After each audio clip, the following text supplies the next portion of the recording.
Here's where we saw a lot of Western tourism. Traveling to Iran is a lot like a Cuban cigar. You know, it's a big deal for an American, but everybody else does it routinely. The Lonely Planet Guide to Iran is a big seller. They just came out with a new edition. I don't think you'll meet many Americans that buy it, but you know, Canadians, Germans, Australians, Brits, they go there in droves.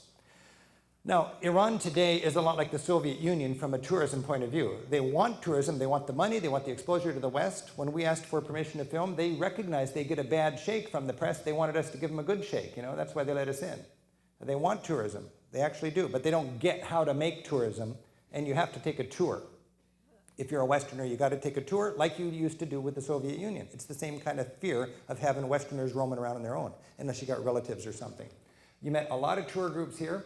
They would always have their scarves on, and they would always have their local guide. You met a lot of younger travelers with their Lonely Planet book that had a guide having tea somewhere, just because you have to have a guide, but they would turn them loose and they would do their own thing. From Persepolis, our last stop was going to Shiraz, and Shiraz is a city with a rich history, a great market, wonderful chance to get out and see the people, but what is most important about Shiraz is the tombs of its poets. And when you go to Iran, you realize there's almost a religion for the great poets of that society. And flowery, beautiful poets of love, really. And people go on, it's like dressing up on a Sunday afternoon to go to some great cultural center. The people in Shiraz would go there and they'd sit over the pond and meditate or read the poems of their favorite poet at his tomb. And that was a very powerful little glimpse of the society that I still don't understand very well. Everybody told me, if you're going to eat well in Iran, it's going to be in somebody's home. And we wanted to get into somebody's home, but it's scary to have an American film crew come into your home. I wanted to see everybody kicked back and relaxed and doing their own thing, which happens, but as soon as you take the camera into their home, it's like you're outside, you know what I mean? Everybody is dressed modestly and in good behavior.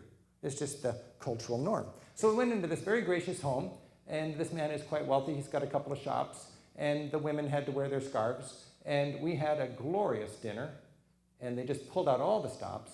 We got to meet the kids, and you know, it's a wealthy home, and it felt very much like a wealthy home in the United States.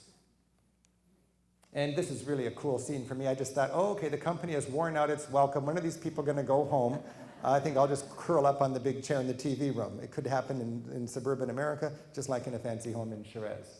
Well, from there, we flew back to Tehran, and it was like coming home after being away from Tehran for 10 days or something, and it was great to wrap things up there. We were thankful to have all of our gear in one piece, all of our footage, and flew out of there and came home with a lot of powerful memories and a determination to help our country better understand that country. Thank you very much.